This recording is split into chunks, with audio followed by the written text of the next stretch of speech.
이 시간 우리에게 주시는 하나님의 말씀은 고린도전서 1장 18절로 24절 말씀입니다. 고린도전서 1장 18절로 24절 말씀, 신약성경 263면입니다. 하나님의 말씀을 제가 받들어 읽겠습니다. 십자가의 도가 멸망하는 자들에게는 미련한 것이요 구원을 받는 우리에게는 하나님의 능력이라. 기록된 바 내가 지혜 있는 자들의 지혜를 멸하고 총명한 자들의 총명을 폐하리라 하였으니, 지혜 있는 자가 어디 있느냐? 선비가 어디 있느냐? 이 세대의 변론가가 어디 있느냐?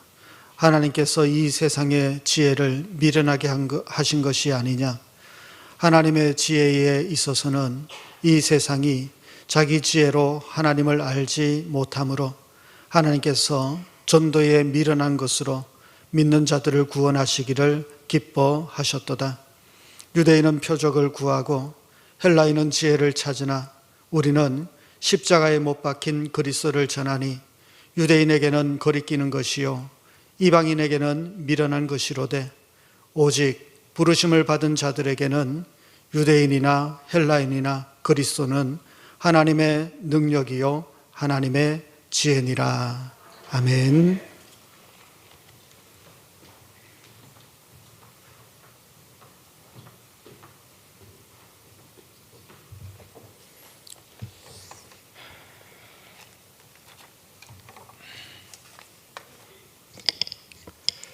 오늘 우리 샬롬 찬양대 찬양 은혜를 많이 받았습니다. 오늘 우리가 부르고 고백한 찬양 가사처럼 주님을 따라가고 늘 주님을 닮아가는 귀하고 복된 믿음의 여정이 되시길 주의 이름으로 축원합니다. 오늘 찬양을 통해 영광 받으신 우리 하나님께 영광의 박수를 올려드리겠습니다.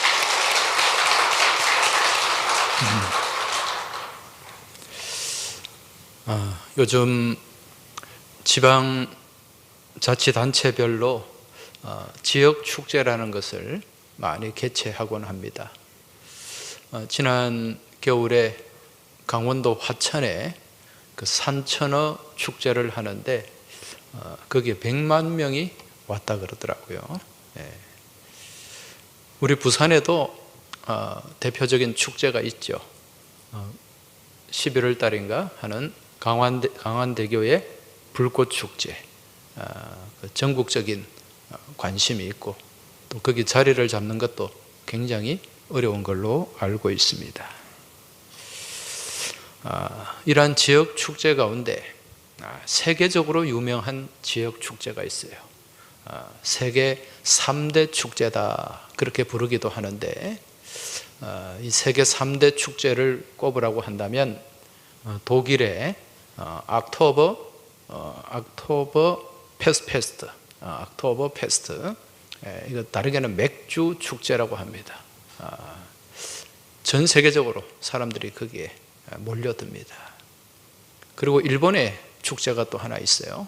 삿포로 눈 축제, 삿포로 눈 축제가 있고, 그리고 또 하나가 브라질의 리우 카니발, 다르게는 삼바 축제다 그렇게 부릅니다. 이게 세계 3대 축제예요. 이 중에 최근에 얼마 전에 리우 카니발이 열렸습니다. 여러분 카니발 잘 아시죠? 이 카니발은 무엇을 기념하는 축제일까요? 이 카니발이라고 하는 우리나라 자동차 회사의 차도 있는데, 이 카니발이라고 하는 말의 뜻은 이 이탈리아어가 라틴어죠, 그렇죠? 카르네 발레라는 말입니다. 카르네 발레. 이 카르네라는 말은 이 고기를 뜻하는 거고, 발레는 안녕이라는 뜻이에요. 안녕. 그 우리말로 번역을 하면 어떻게 됩니까? 카레누 발레, 고기여 안녕, 그런 의미죠.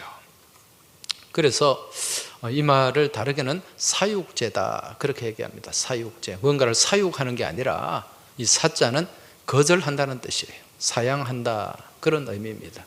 무엇을 거절하는 겁니까? 고기를 거절하는 거예요.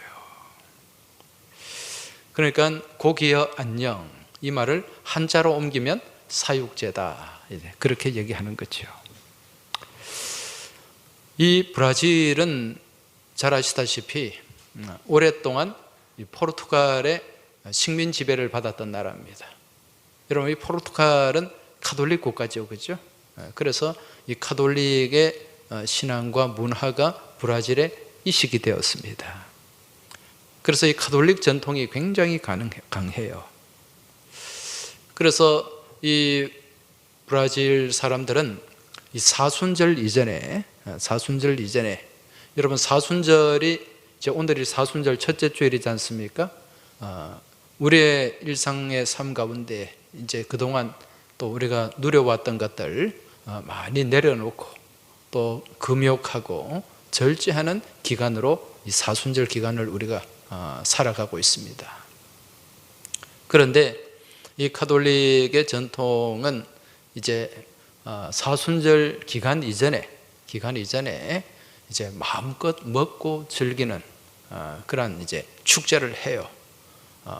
이걸 이제 카니발이라고 얘기하는데, 왜냐하면 사순절 기간 동안 마음껏 고기를 먹을 수가 없으니까 이제 못 먹기 전에 한번 실컷 먹자, 그렇게 해서 카니발 축제를 한다는 거죠.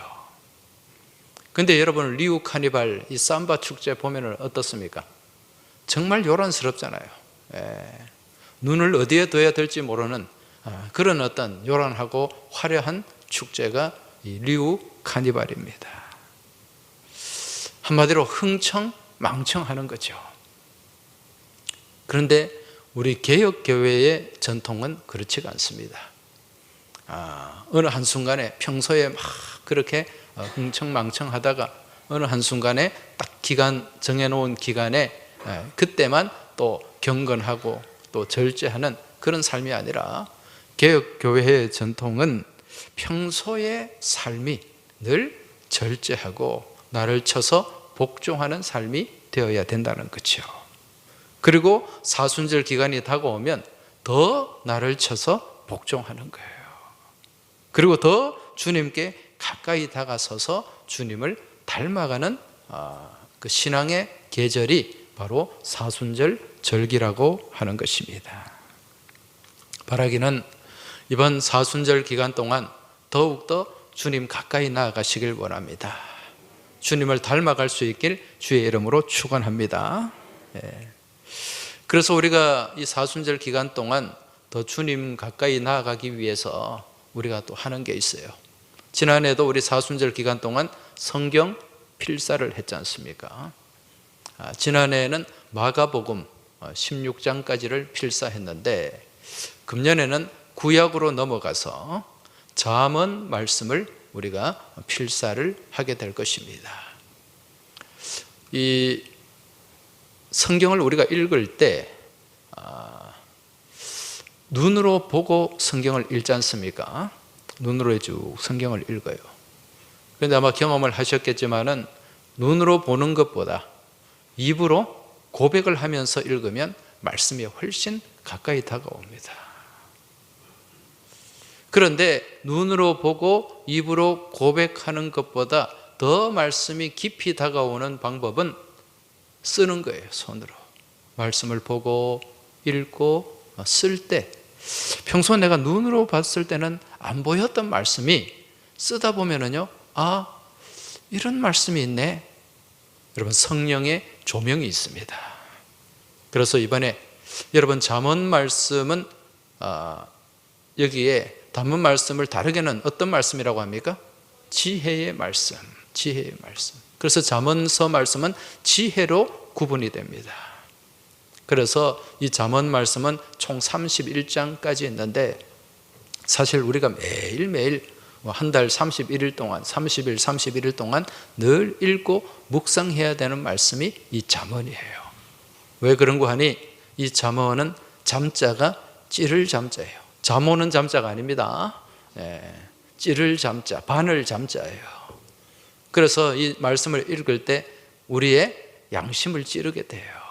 우리의 생각을 찌르게 됩니다. 여러분, 찌르면 잠자다가도 어떻게 됩니까? 깨어나잖아요. 그러니까 잠자는 우리 영혼을 깨우는 말씀이 바로 이 잠언 말씀입니다. 그래서 이번 사순절 기간 동안 또 노트를 준비하셔가지고 그렇게 말씀을 한 장 한 장 그렇게 하루에 한 장씩 쓰면은 31일이면 충분히 쓸 수 있고, 또 조금 긴 장은 뭐 좀 나누어서 쓰다 보면 우리가 사순절 기간 동안 충분히 말씀을 다 필사를 할 수 있습니다. 그래서 부활주일날 그 말씀을 가지고 와서 교회 제출을 해 주시면 됩니다.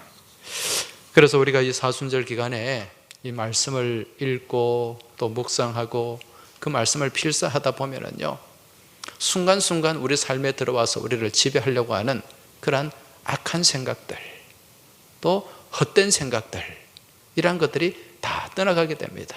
이런 말씀에 한번 집중해 보세요. 그러면 말씀에 권세가 있고 능력이 있습니다, 여러분. 그리고 이렇게 눈으로 보고 읽고 손으로 쓰다 보면 요즘 많은 분들이 치매 걱정을 해요. 이 치매가 오면 어떡하나. 여러분, 그런 악한 치매도 우리가 말씀을 읽고 묵상하고 쓰는 가운데 여러분 다 떠나가게 될 줄 믿습니다. 여러분, 이 사순절 기간, 이 사순절을 영어로는 렌트라고 하죠. 렌트. 근데 이 렌트라는 말이 앵글로 섹슨어 랭이라는 말에서 나왔어요. 랭. 이 랭은 계절적으로 봄을 얘기하는 거예요. 봄. 그래서 사순절이 봄에 시작이 되니까 봄이다, 그렇게 얘기하는데, 여러분, 이 봄이라는 계절은 어떤 계절입니까? 생명을 품는 계절이에요. 생명을 품고 생명을 향해 나아가는 계절이 바로 봄입니다. 그리고 이 봄이라는 말은 우리말로는 무엇의 명사형입니까? 바라본다의 명사형입니다. 바라본다. 이 봄, 앞을 보는 거예요. 영어로는 비전이에요. 그래서 우리가 비전을 갖고 나가는 계절, 거룩한 비전, 선한 비전을 가지고 나아가는 계절이라는 거죠. 자, 이 사순절 기간에 우리가 바라보게 되는데 무엇을 바라봐야 되는가? 여러분, 이 사순절 기간에 무엇을 바라봐야 될까요? 우리의 신앙의 표대는 예수님의 십자가입니다. 주님을 바라보고 주님이 달리시고 주님이 지고 가신 그 십자가를 우리가 바라봐야 된다는 것입니다. 그런데 지금 우리의 신앙의 모습을 돌아볼 때 십자가가 있는가 한번 점검해 봐야 돼요. 지금 내 믿음의 삶 가운데 십자가가 있는가? 여러분, 기독교 신앙의 중심에는 십자가가 세워져야 돼요.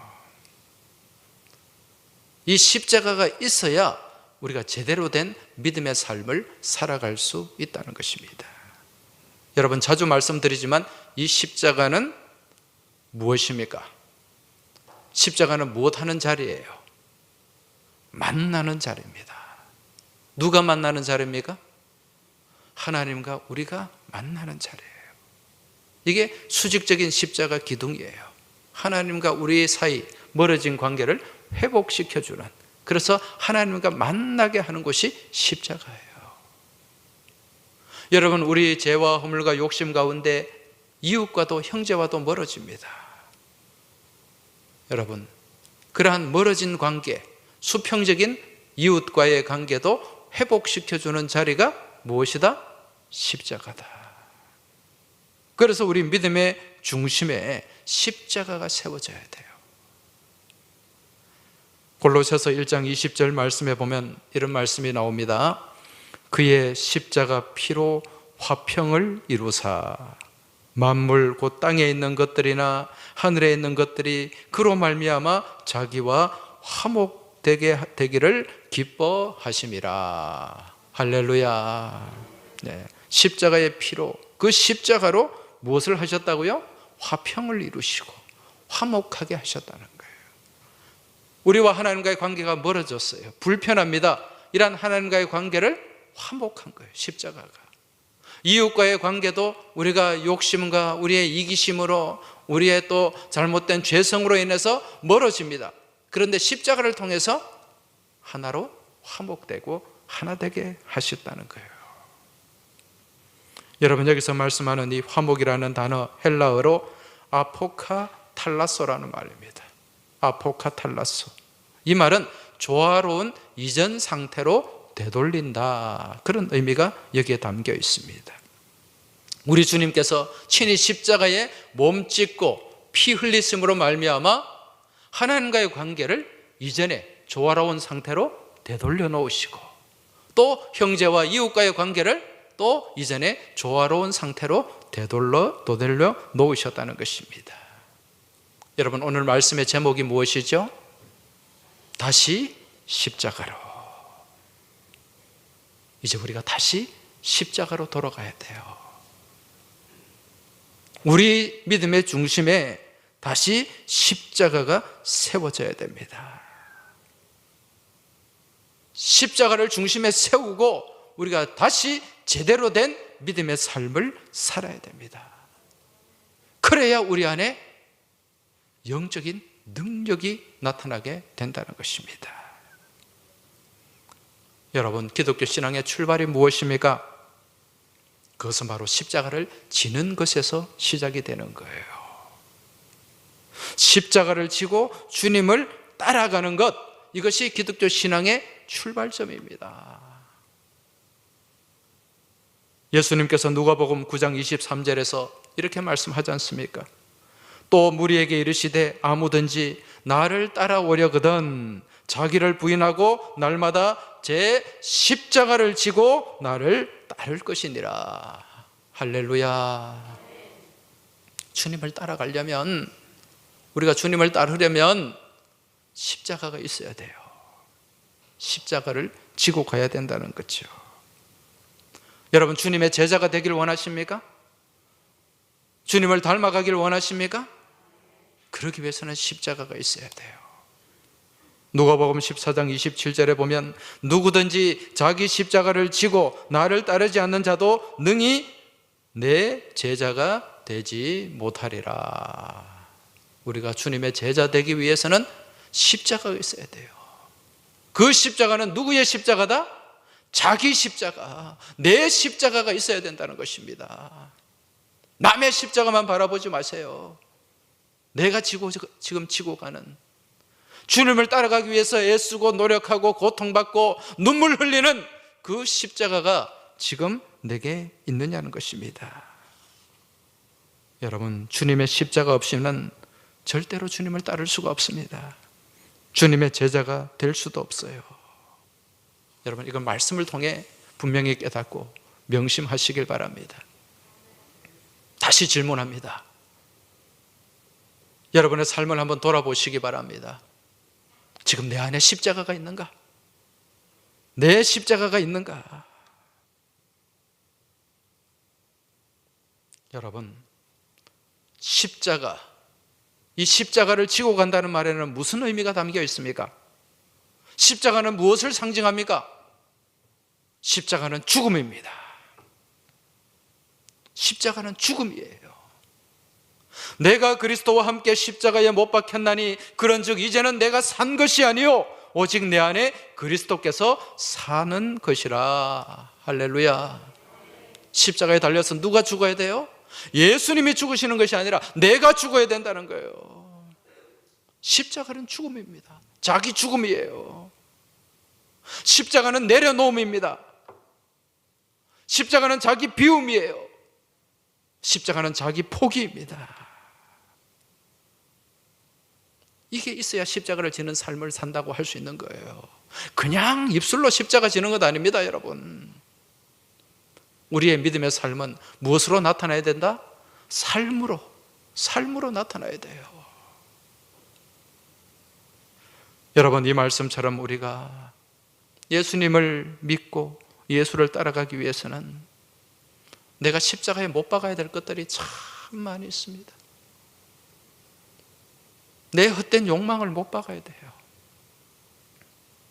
내 못난 자아를 못 박아야 돼요. 내 그랬던 생각을 못 박아야 돼요. 나의 그 사악한 이기심을 못 박아야 됩니다. 그리고 세상의 헛된 가치, 세상의 자랑, 세속의 소망 다 못 받고 배설물처럼 쏟아버리고 포기할 때, 여러분, 그때 우리가 주님의 십자가를 지는 모습을 가질 수 있는 거예요. 그리고 주님을 따라가고 주님을 닮아갈 수 있다는 것입니다. 예수님을 믿노라 하면서도 여전히 그것을 놓지 못하고 내려놓지 못하고 포기하지 못하고 여전히 붙잡고 매여서 살아간다면 제대로 된 신앙의 발걸음 한 걸음도 내디딜 수가 없습니다. 여러분, 그렇게 신앙생활 해서는요, 변화가 없어요. 변화가 없고 능력이 없습니다. 신앙생활에 능력이 없다는 거예요. 기도에도 능력이 없다는 거예요. 여러분, 능력 없는 기도는 응답이 없습니다. 우리가 십자가를 지고 가려고 하면 많은 손해를 봐야 돼요. 여러분, 예수 왜 믿습니까? 우리 예수님 믿고 세상 사람들이 받지 못하는 놀라운 축복을 받으려고?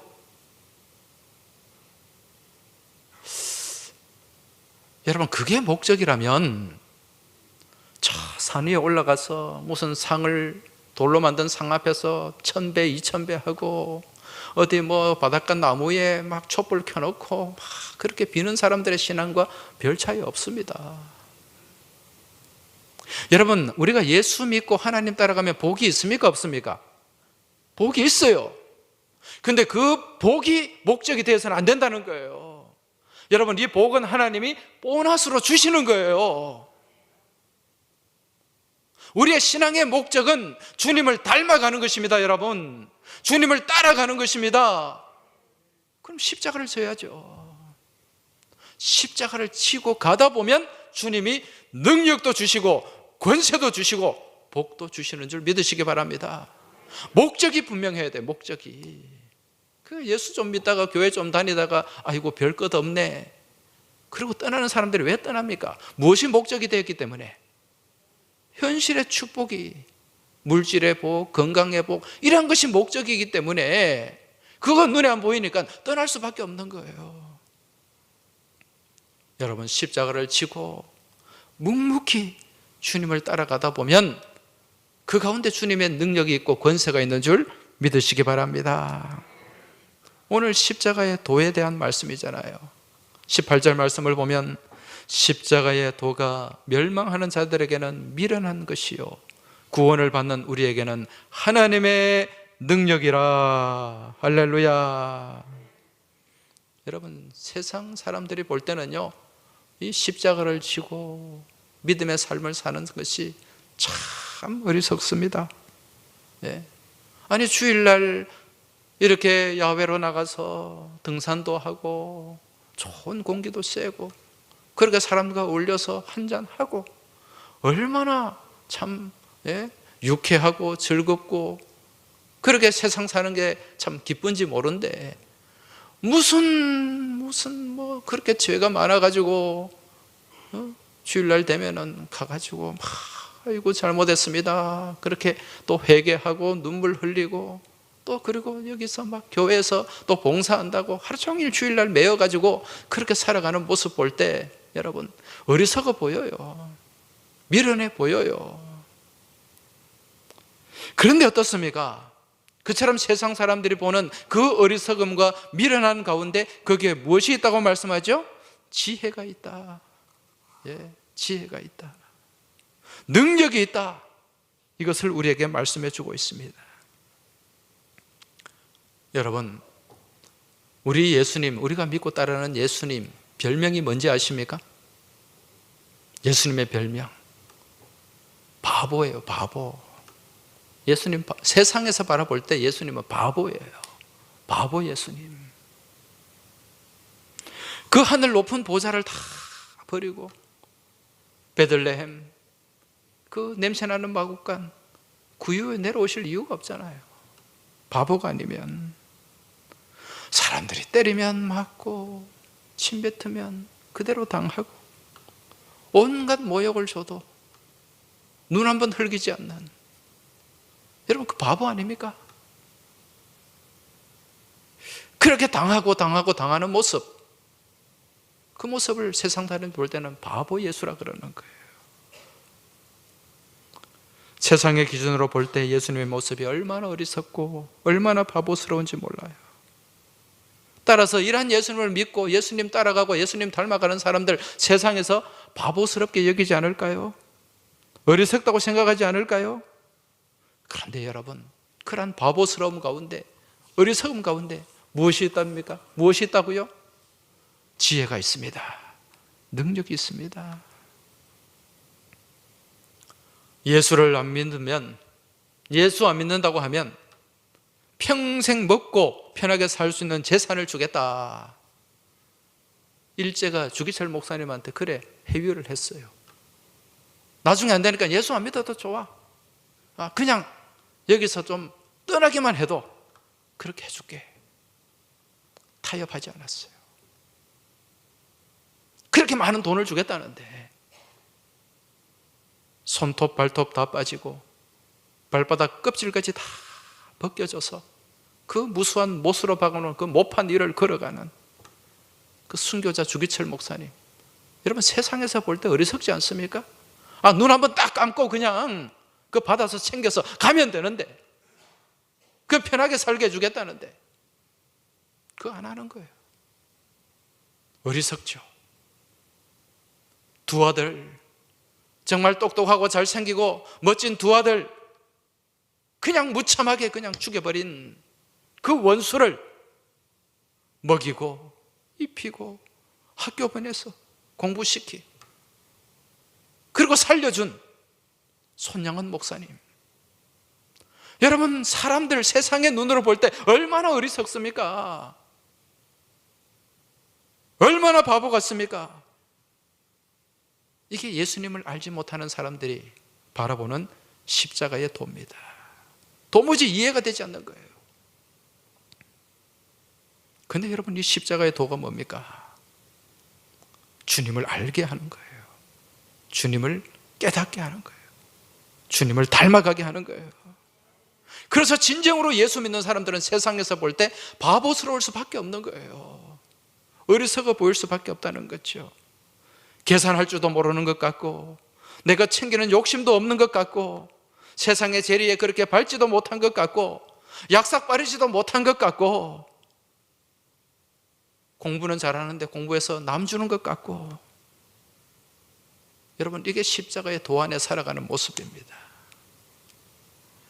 그런데 세상에서 볼 때 좀 미련하고 어리석어 보이지만 이게 하나님 말씀이라면, 이게 주님의 십자가라면 그걸 붙잡고 그 말씀 안에 살아가는 그 믿음의 삶 가운데 무엇이 있다고요? 지혜가 있습니다. 능력이 있습니다. 여러분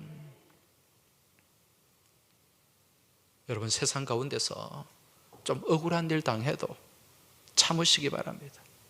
똑같이 하지 마시기 바랍니다. 내가 좀 손해를 입어도 하나님 영광 가리지 마시길 주의 이름으로 축원합니다. 하나님이 바라보세요. 하나님이 인정해 주시면 돼요. 왜 오늘날 예수 믿는 사람들이 세상에서 그렇게 욕을 먹습니까? 이유는 한 가지예요.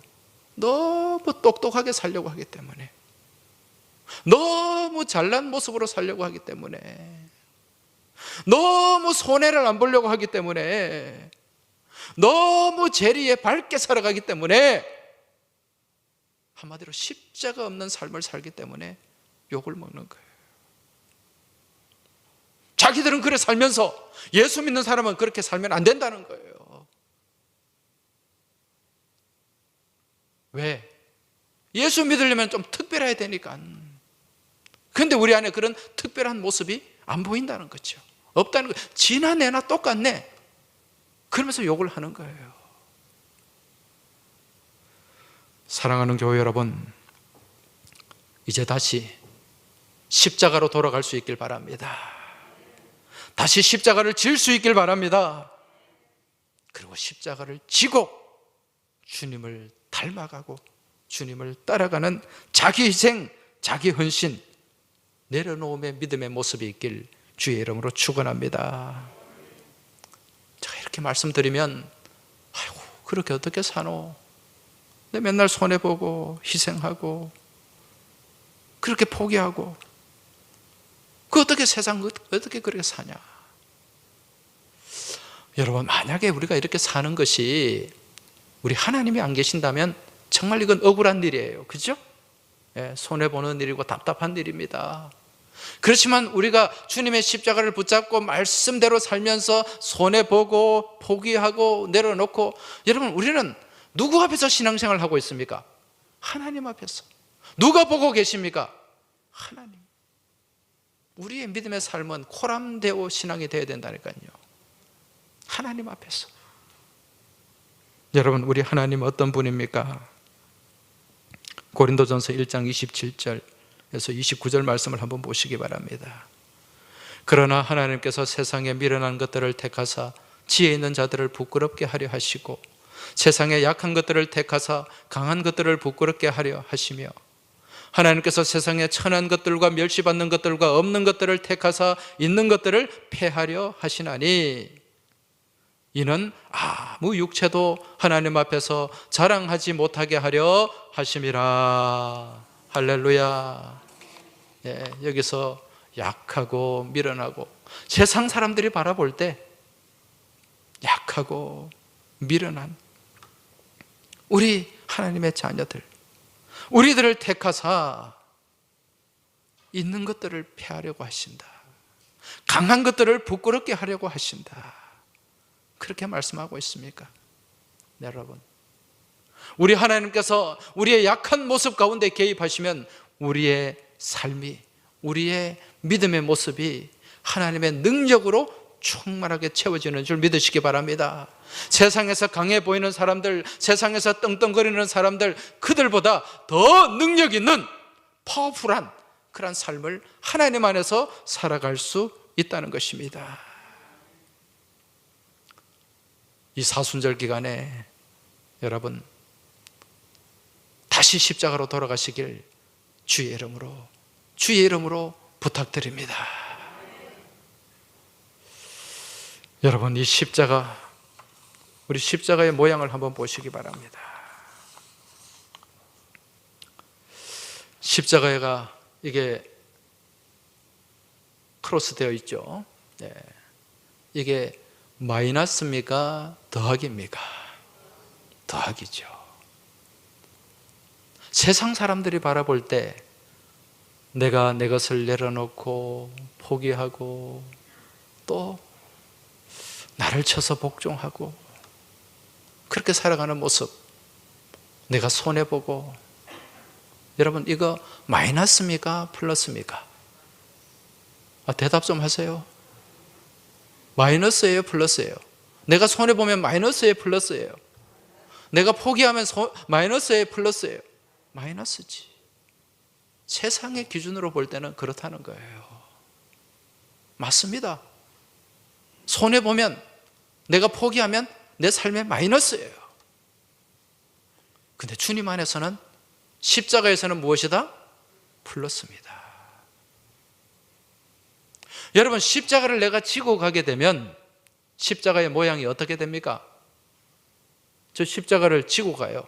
그러면은 더하기가 됩니까? 곱하기가 됩니까? 한번 상상력을 동원해 보세요. 더하기예요? 곱하기예요? 곱하기가 되는 거예요. 십자가를 내가 지면 이 십자가의 모양이 곱하기가 돼요. 여러분, 내 안에 십자가가 세워질 때 내 삶에 하나님의 은혜가 더하게 되는 줄 믿으시기 바랍니다. 내가 그 십자가를 직접 지고 주님 따라가면 하나님의 능력이 곱하기가 되는 줄 믿으시기 바랍니다. 하나님의 십자가, 주님의 십자가는 지혜의 도구요, 능력의 도구요, 권세의 도구요, 역전의 도구인 줄 믿으시기 바랍니다. 하나님 역전시켜 주세요. 다 당장은 내가 주님 따라가고 주님 십자가 지고 그렇게 손해보고 내려놓고 포기할 때 다 잃어버린 것 같지만 우리 하나님은 구회 말 투아웃에서도 역전시키시는 분인 줄 믿으시기 바랍니다. 하나님의 능력으로 채워주세요. 여러분, 하나님의 능력이 있으면 우리가 못할 일이 없습니다. 내게 능력 주는 자 안에서 내가 모든 것을 할 수 있는 줄 믿습니다. 이번 사순절 기간에, 사순절 기간뿐만 아니라 이 사순절이 지나서도 우리가 주님 앞에 서는 그날까지 여러분 주님의 능력의 십자가 붙잡으시기 바랍니다. 그리고 십자가를 지고 갈 수 있길 바랍니다. 그렇게 주님의 십자가를 지고 가는 가운데 험한 십자가의 능력이 충만한 그 능력으로 죄를 이기고 세상을 이기고 모든 악한 것들을 이기며 나아가는 이기는 자의 삶이 되시길 주의 이름으로 축복합니다. 하나님 아버지, 이 사순절 기간에 저희들의 내면 가운데, 신앙의 자리 가운데 주님의 십자가가 있는가를 다시 바라봅니다. 저희들의 삶의 중심에, 믿음의 중심에 다시 십자가가 세워지게 하여 주옵소서. 저희들이 나가는 이 믿음의 여정 가운데 저희들의 어깨 위에 십자가가 놓여지게 하여 주시옵소서. 괴롭고 눈물나고 힘들어도 우리 주님 지고 가신 그 능력의 십자가, 부활의 십자가를 지고 따라가는 저희 모두가 되게 하시고 저희들의 삶 가운데 십자가의 지혜가 있고 십자가의 권세가 있고 십자가의 능력이 있고 십자가의 역전이 채워지고 나타나게 하여 주시옵소서. 이번 한 주간에도 이 십자가의 능력 안에 살아가는 저희 모두가 되길 소망하며 우리 주님 예수 그리스도 이름으로 기도하옵나이다. 아멘.